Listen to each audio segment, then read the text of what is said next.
Dieu, dans sa royauté, il est devenu humain. Il est venu sur cette terre dans ce monde.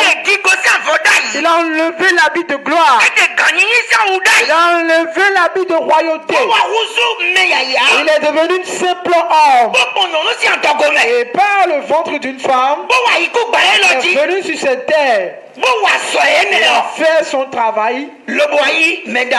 Et il est devenu une grande personne.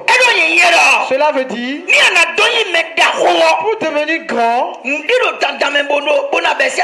ça doit forcément quitter ton cœur. Nous allons lire. La vraie grandeur est une question d'esprit et de cœur. Nous Un litre d'eau. Si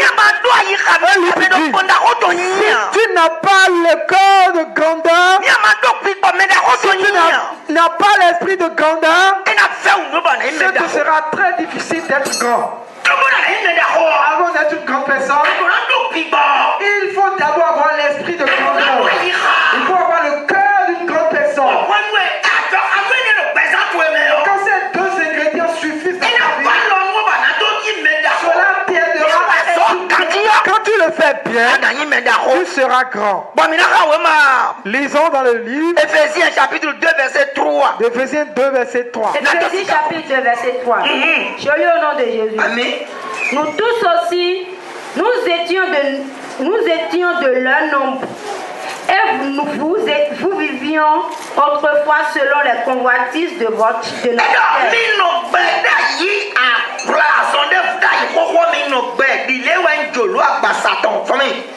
Accomplissant les volontés de la chair et de nos pensées. Et nous étions par nature des enfants de colère. Comme les autres. Vous devez vous rappeler qu'il y a un travail qui a été déjà fait.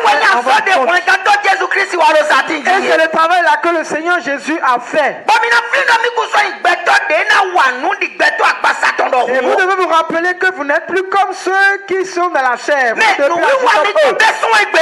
À partir d'aujourd'hui, vos âmes allez poser être grand.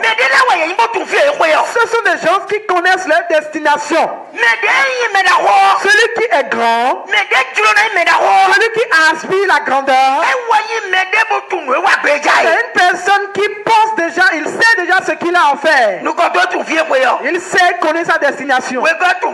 Il sait ce qu'il a à faire. Il sait ce qu'il attend.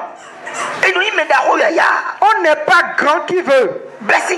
C'est d'abord à partir de l'esprit, à partir de ton corps. Tu dois être debout, tu dois surveiller de près. En ce moment-là, tu verras quelque chose suivra. Mais que suivra cela? Allons au deuxième point.